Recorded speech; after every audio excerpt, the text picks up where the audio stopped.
আসসালামু আলাইকুম। AutoCAD basic training টিউটোরিয়ালে সবাইকে স্বাগত।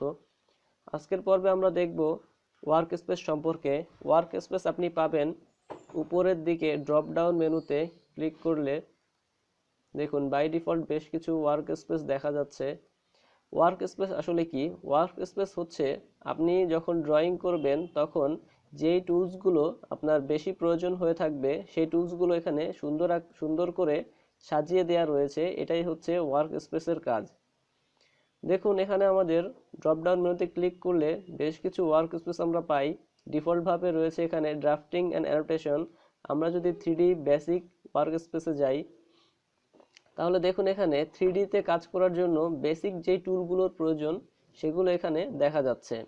একই রকমভাবে আমরা যদি 3D মডেলিংয়ে যাই তাহলে দেখুন এখানে 3D মডেল করার জন্য যেই টুলসগুলো সচরাচর প্রয়োজন হয়ে থাকে সেগুলো এখানে আমাদের উপরে দিয়ে দেয়া আছে।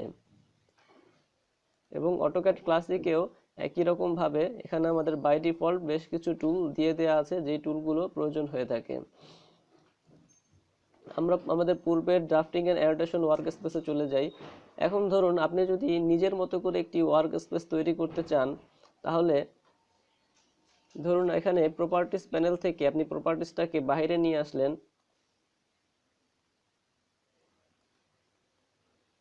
এবার আপনি চান প্রপার্টিসটাকে এখানে রাখবেন। সেক্ষেত্রে দেখুন প্রপার্টিসটা এখানে থেকে গেল।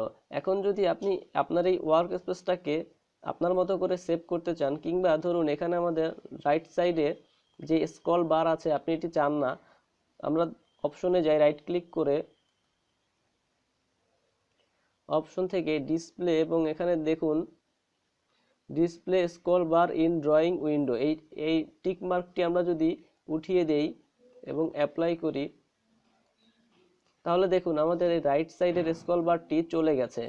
এবার আপনি যদি এই ওয়ার্ক স্পেসটিকে আপনার আলাদাভাবে সেভ করতে চান তাহলে দেখুন এখানে রয়েছে সেভ কারেন্ট অ্যাজ। এটিতে ক্লিক করলে নতুন একটি নাম চাইবে, আপনি এটির নাম দিন।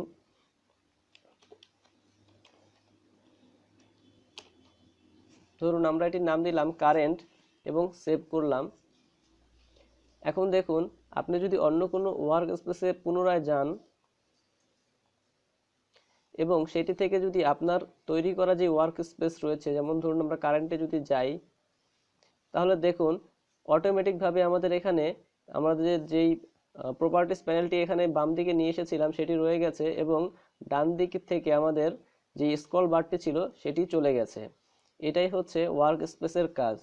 তা এরপরে দেখুন ওয়ার্ক স্পেসের নিচে কাস্টমাইজ করার জন্য ওয়ার্ক স্পেসে বেশ কিছু অপশন রয়েছে।